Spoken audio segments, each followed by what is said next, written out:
Parámetros de diseño del alineamiento vertical rasante. Como lo mencionamos en el video anterior, el alineamiento vertical está constituido por la rasante, que es una sucesión de alineamientos rectos que buscan acomodarse a la altura de la línea de pendiente, pero esos alineamientos rectos deben cumplir con ciertos parámetros de diseño. El primero, la inclinación de la rasante depende de la topografía, la visibilidad y de la velocidad del proyecto.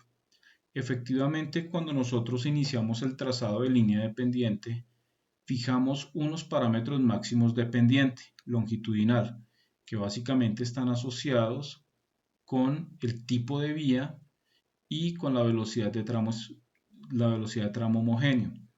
Es decir, por ejemplo, para 60 km por hora, una vía secundaria debe tener una pendiente máxima del 8%. Entonces vean que aquí estamos asociando velocidad, tipo de vía y pendiente máxima. Esta pendiente máxima, obviamente, como ya lo comprobamos, está en función de la topografía y el desnivel a salvar, que fue un ejercicio que ya venimos haciendo desde el trazado de línea de pendiente. El alineamiento horizontal y el alineamiento vertical deben ser consistentes. Eso indica que no se deben trazar puntos bajos en zonas de cajón. Recordemos que cajón es cuando tenemos corte a borde izquierdo y a borde derecho de la sección transversal. No se debe hacer coincidir un quiebre vertical con una transición de peralte. Eso nos genera problemas de visibilidad, ¿sí? Y se debe evitar al máximo superar la pendiente máxima que se defina para la configuración de velocidad y tipo de vía que se está proyectando.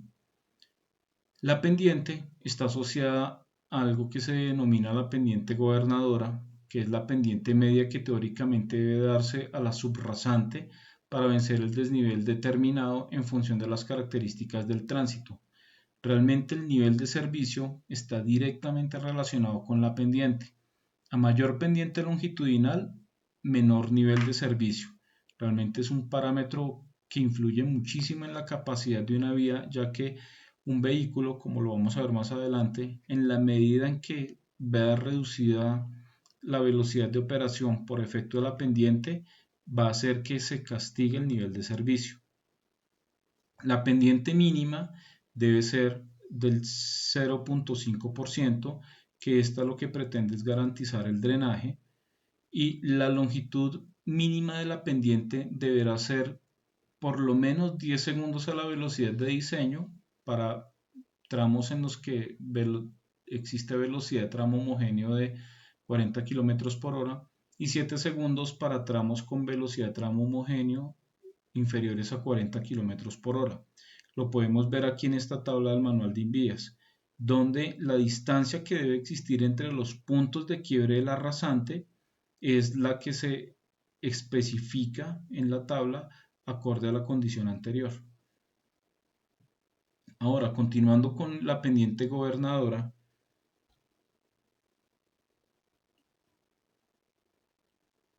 si nosotros definimos el vehículo de diseño con un torque de 150 kilogramos por caballo de fuerza, que corresponde a un vehículo C3, y evaluamos una pendiente máxima del 5%, si el vehículo tomó esa pendiente a 50 kilómetros por hora, esa pendiente del 5%, quiere decir que al cabo de aproximadamente 550 kilómetros por hora, ha reducido en 15 kilómetros por hora su velocidad, es decir, entró con 50 kilómetros por hora, pero cuando recorrió 550 metros terminó con 35 kilómetros por hora. Esto es lo que se llama la longitud crítica, es la longitud en la que un vehículo pierde una velocidad de 15 kilómetros por hora con respecto a la velocidad de entrada. Obviamente a mayor pendiente, hagamos el mismo ejercicio para una pendiente del 8%, al cabo de 300 metros el vehículo ya ha perdido 15 kilómetros por hora en una rampa de 8%. Es decir, que si nosotros proyectamos la vía con rasantes con pendiente continua del 8%, lo que vamos a producir es que los vehículos vayan a operar a la velocidad que les va a permitir el turbo del camión. Quiere decir eso que vamos a ver reducida nuestra velocidad de diseño a una velocidad de operación. Por ejemplo, si tenemos una velocidad de 50 kilómetros por hora, vamos a convertir esa velocidad de diseño a una velocidad de operación de 35 kilómetros por hora, reduciendo primero la capacidad y consecuentemente el nivel de servicio. Entonces el proyecto tiene que ser homogéneo en planta y en perfil. Esto quiere decir que se deben evitar pendientes sostenidas que nos generen esta condición, es decir, máximo una pendiente debe tener la longitud crítica. Ahora veamos el ejemplo para un vehículo que tiene un torque de 180 kilogramos por caballo de fuerza, que corresponde a los camiones C5, para una pendiente del 5%, es alrededor de unos 570 metros, y para una rampa del 8% es alrededor también de unos 280 metros aproximadamente. Y el efecto es el mismo. Para vías que son de un sentido por carril, para TPD superiores a los 1000 vehículos día, se puede considerar una alternativa de los carriles de ascenso. Vuelvo y repito, esto solamente para vías que tienen un carril por sentido. Ahora viene cómo realizar el enlace de los alineamientos verticales. Entonces vemos que los alineamientos verticales es la combinación de tangentes que configuran la rasante, y esas tangentes se deben enlazar con arcos, pueden ser parábolas cúbicas, parábolas cuadráticas, inclusive hasta arcos circulares, pero normalmente se utilizan curvas parabólicas que obedecen a la ecuación general y, que es cualquier distancia entre el alineamiento vertical y la curva vertical, por A, que es la diferencia algebraica de pendientes, ya las vamos a ver ahorita, por x al cuadrado, que es la distancia desde el principio de la curva vertical hacia cualquier sitio en la curva, sobre 200 veces LSB.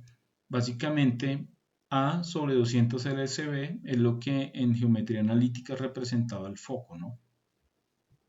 Bueno, cuando tenemos esta ecuación general, se presenta para curvas verticales simétricas. Para curvas verticales asimétricas, en lugar de y, se define algo que se llama la excentricidad, que está directamente correlacionada entre la diferencia algebraica de pendientes, la longitud 1, que es la longitud de la curva vertical de entrada, la longitud 2, que es la longitud de la curva vertical de salida, y L, que es la suma de longitud de entrada más longitud de salida. Esto define la excentricidad. A, que es la diferencia algebraica de pendientes, es el valor absoluto de la diferencia de la pendiente de entrada y la pendiente de salida, pero tendrá algunas consideraciones que vamos a ver ahorita. Y Y, que es básicamente la distancia que existe entre el alineamiento vertical y la curva vertical, va a ser igual a la excéntrica por la relación que existe entre el cuadrado de x2 y L2, que son x2 la distancia recorrida sobre L2 la longitud de la curva vertical, de manera análoga para Y1.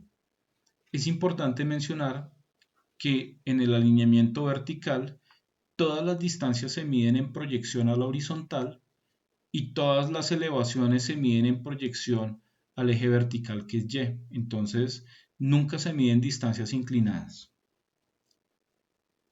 El parámetro A, que es la diferencia algebraica de pendientes, como bien lo indica su nombre, la forma recomendable de determinarlas es considerando la pendiente de salida menos la pendiente de entrada. Entonces, pendiente de salida menos B menos más A, que sería la pendiente de entrada. En este caso, pendiente de salida, que sería más B, menos la pendiente de entrada, que es más A. Hay que tener presente que cuando el valor de A es negativo, eso indica que tenemos una curva convexa. Cuando A es positivo, tenemos curvas cóncavas. Entonces, con el parámetro A podemos determinar si la curva es convexa o cóncava.